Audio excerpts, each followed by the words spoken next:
YouTube. Welcome to another episode by the Happy Woodworker. Today we are going to be starting our castles or rooks. This is another continuation on my turning HS piece set.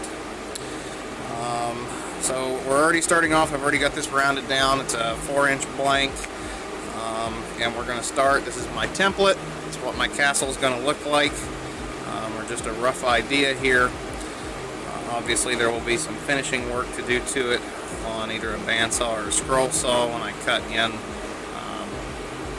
the little top parts here for the ramparts.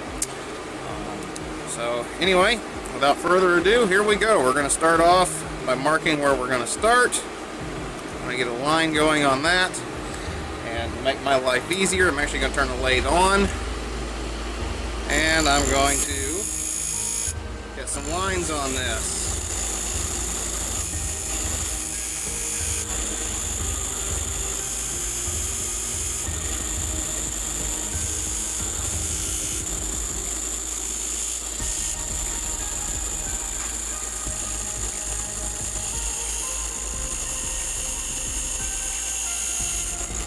Okay, I've got some lines on there, and then I've already got my measuring stick set up, and I'm going to line that up and get a measurement going on here. I could do this off the template, but again I find that I get a really accurate measurement like this, whereas if I'm using the template, sometimes my measurement's a little bit off, and I like to have my height exactly right. There we go.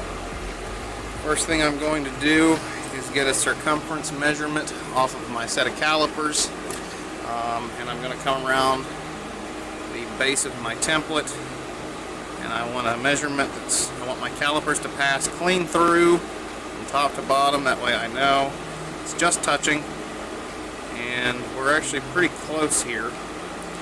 And this particular blank's got a little flat spot, so we'll see how that does. This one may be a little small for a finished product, but that's okay. That'll make a good demonstration piece in any case, so that you can see what's going on. So, before I actually get the circumference where I want it, I'm going to come in with a little miniature parting tool. I'm going to cut in here, and I'm going to cut in here to get my height of my piece.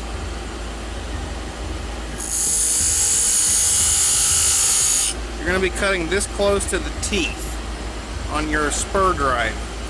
Make very sure you know how deep those go.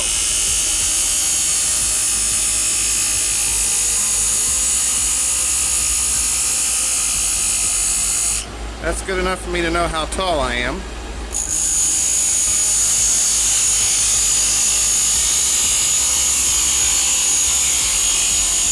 Let's face it, I cut that a little close to my teeth.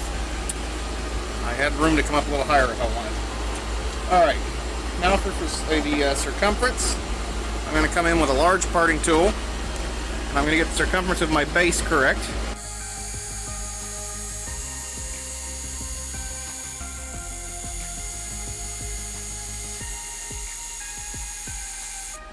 Just probably about there. Yep, I'm there. See how quick and easy that was? Alright, next up, above the base we have a little cut in. This would be the top of the angle, so I'm going to come in right in the middle. Start trimming this away.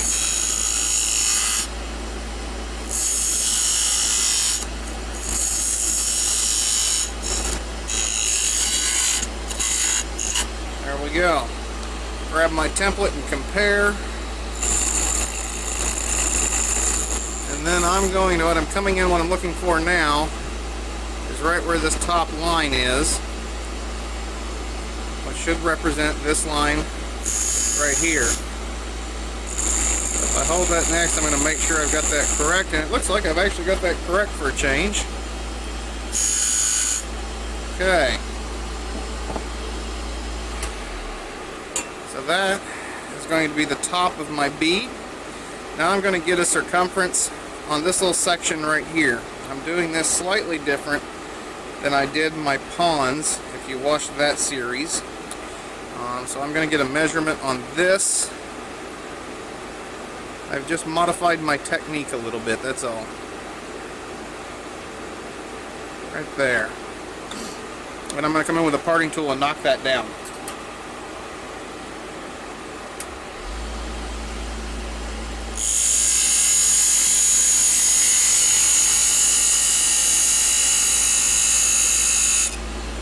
Let's see where we're at. I go further than that.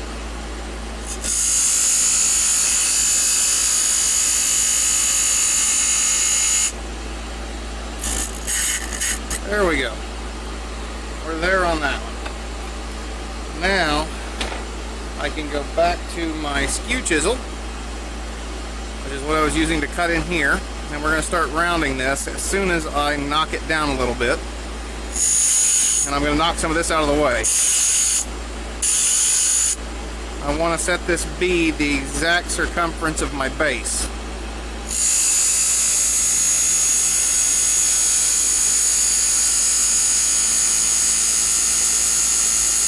And there we go, we're touching. So, we're going to start to bead this over.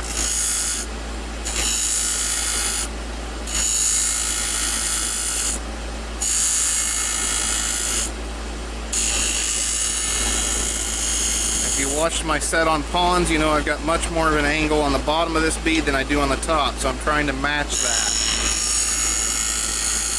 Something I continued through for my castles.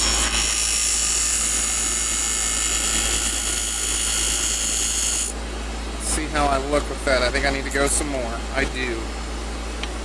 Let's actually cut that in just a little.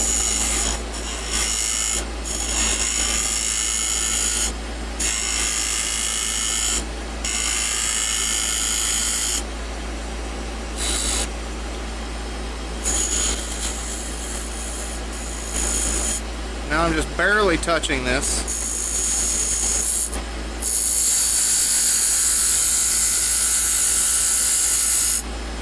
Just enough to give it the shape I want.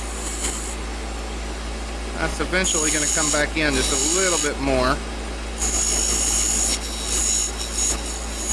Not going to go too much though.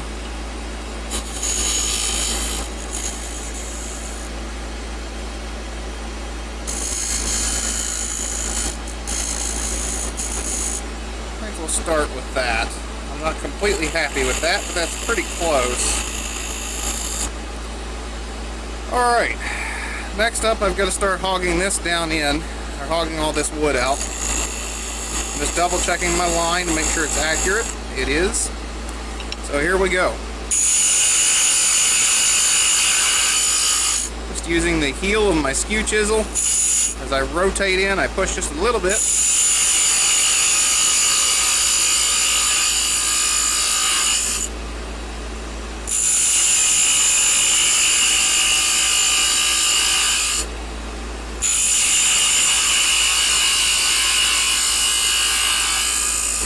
As always, there's about 150 different ways to do this. You could use a spindle roughing gouge, a parting tool, skew chisel, just about anything to do this.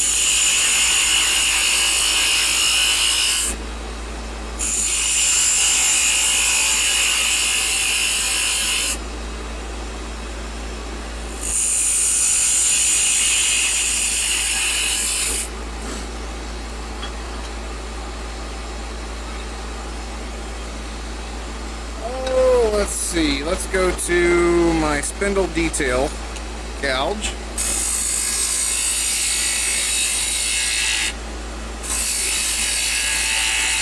And start to clean this up a little.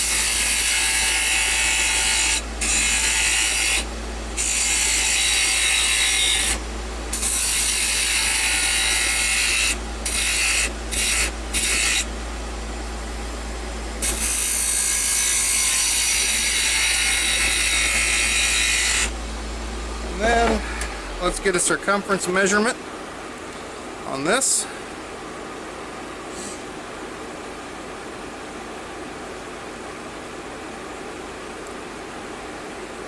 there.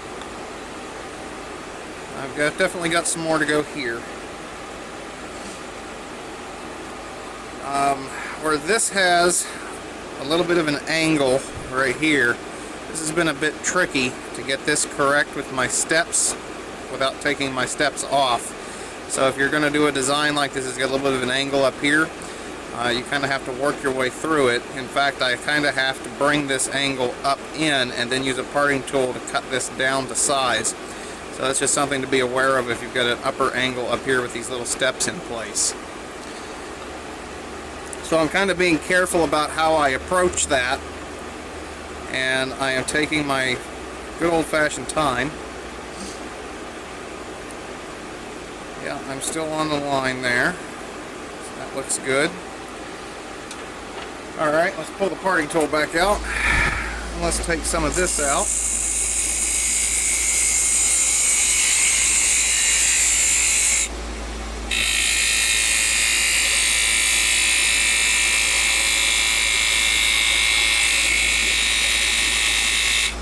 And let's get the circumference in the middle right. Almost there.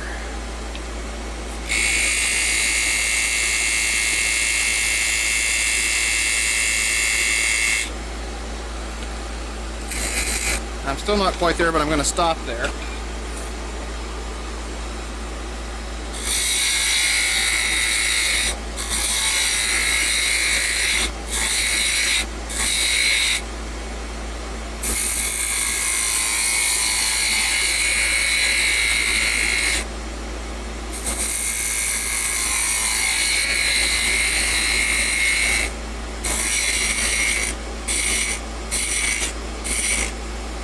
Okay.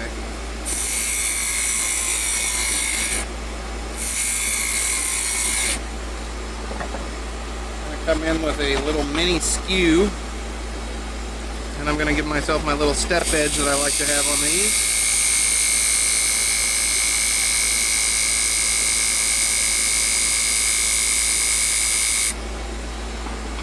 And that kind of gives me an eyeball shot. I know this needs to come back in a little more.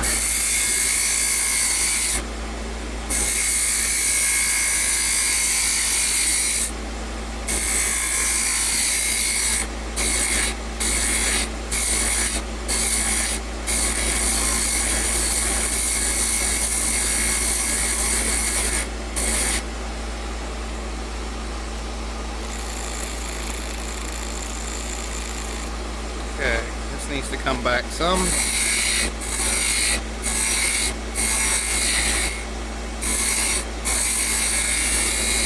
Next I'm working the angle here and where the angle stops and goes straight.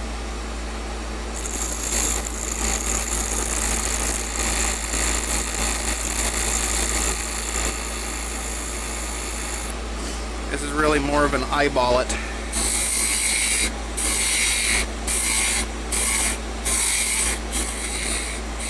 Just to make it match.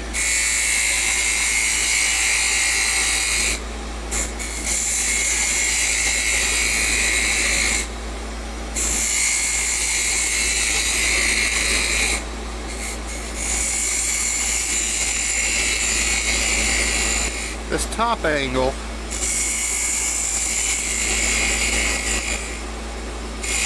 I basically made this as steep as I possibly could with my tool. And that's the next thing I've got to mark is my steps on here, my upper steps. And I'll do these one at a time.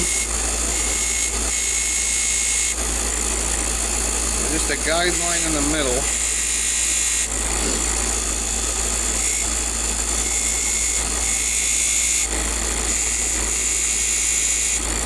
There's all of my little steps. So first up, we'll bring this one down.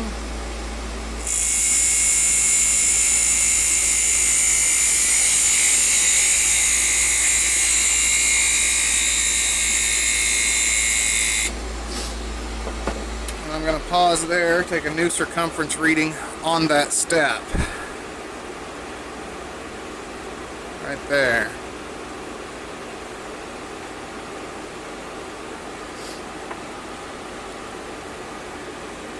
I've definitely got a little ways to go further. So what I'm going to have to do to get this correct is to go back to my spindle gouge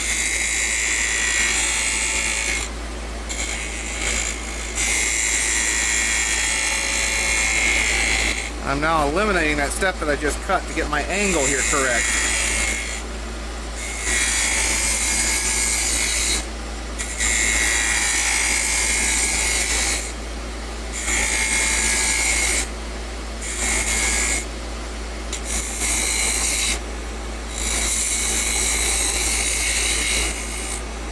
And again, this is kind of an eyeball it.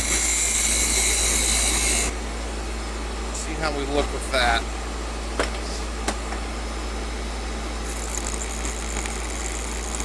Well, I still got to bring it back some more.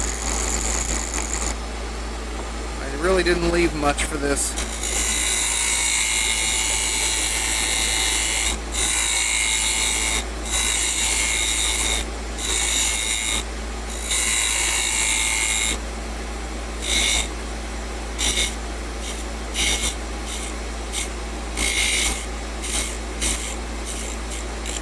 There we go. I'm even going to start to take down this upper step.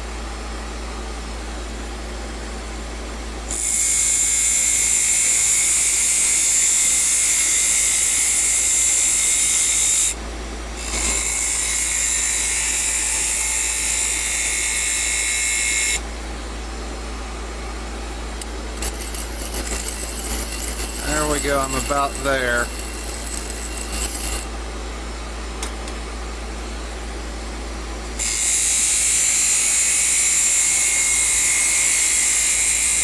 Like I said, this has been tricky to create correctly.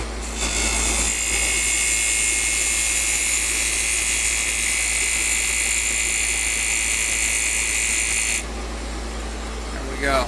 Alright. Let's get a circumference on this upper one.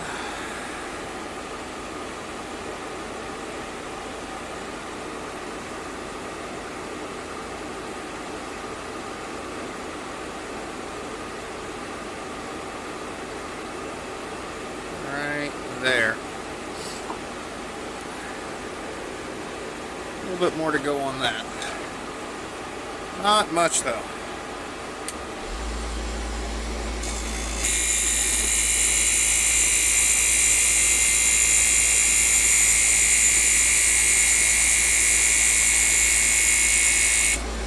As tricky as this may be, it's actually a really easy, simple design. And I'm right there. Okay. Next up, we're going to do another reading. Like I said, a lot of this is just stopping to take measurements.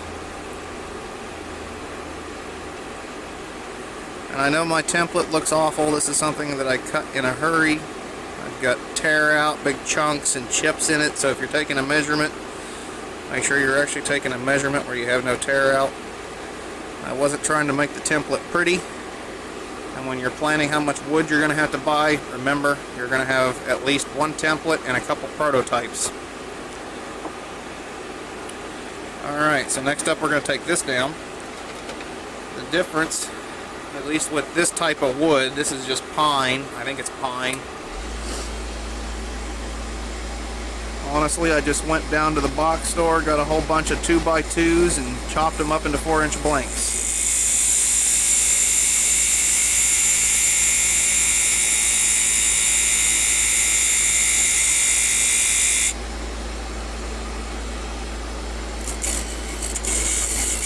A little bit more.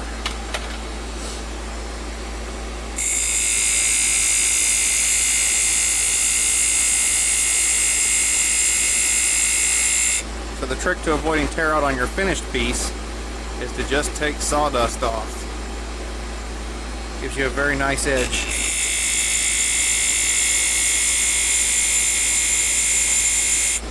That's all I'm doing this morning, is just taking off sawdust.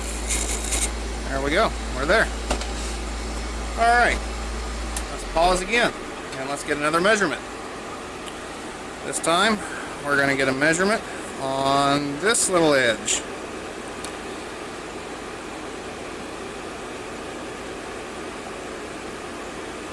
I want to be right there. So I'm just going to take the parting tool into that. Where the actual line is doesn't matter at this point.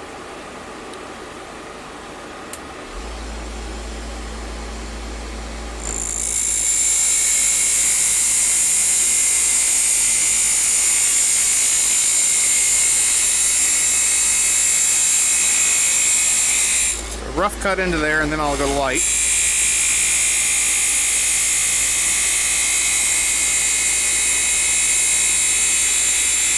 Well, I'll go lighter until I get close. Some more to go.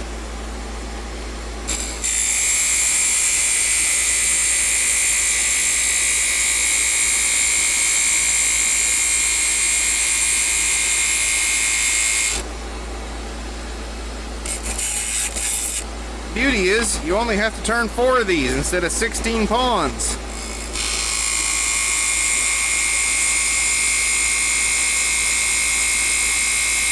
Although honestly, if this is a gift set, you ought to cut an extra of each. Because at some point, and particularly if it's for a child, you know they're going to lose a set or a piece.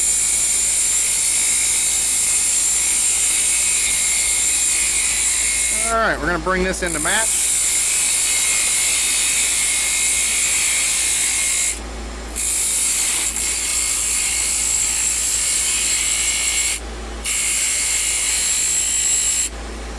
Okay.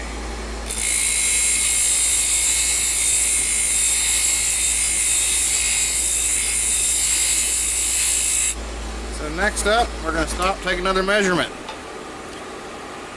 On the top of our castle or our rook,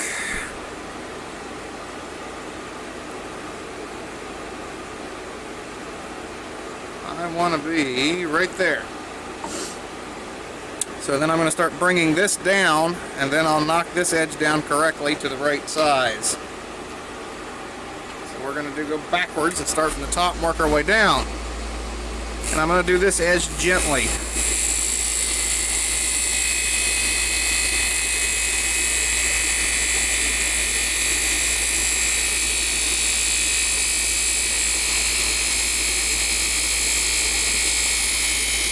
A parting tool on an open edge like this will do quite a bit of tear out.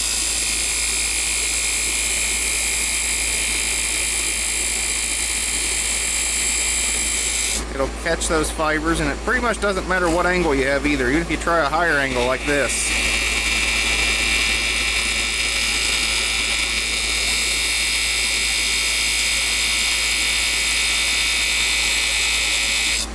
The higher the angle, the more you have to put pressure on it. I can fit that over, but it's still got some room to go.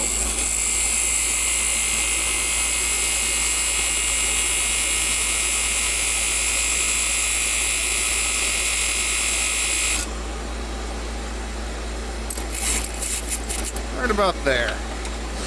Okay.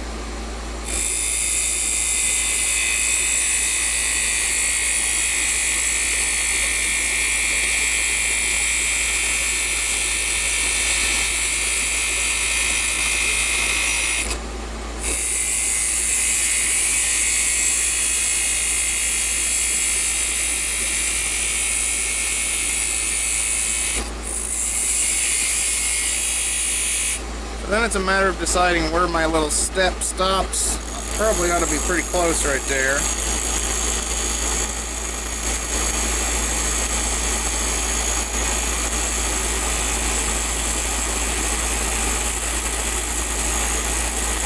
I am. If anything, I think that could stand to be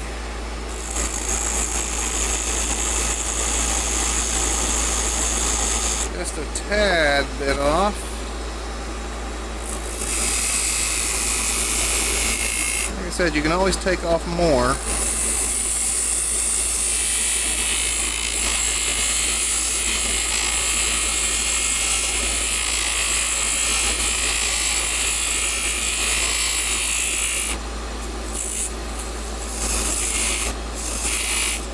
And there you go. There's a good prototype. That needs to come in. The hair there, and that one I need to do some more on too. just to even my lines and make them pretty.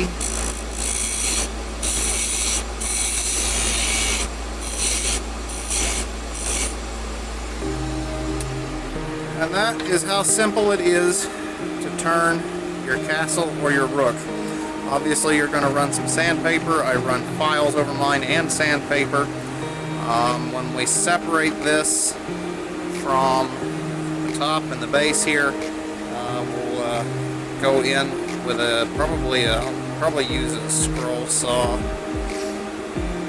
maybe the band saw. I haven't decided yet. And I'll cut those make little ramparts in here. I'm also planning on drilling down through on the drill press, and maybe even putting a little flagpole and a flag on top of these. I haven't decided yet.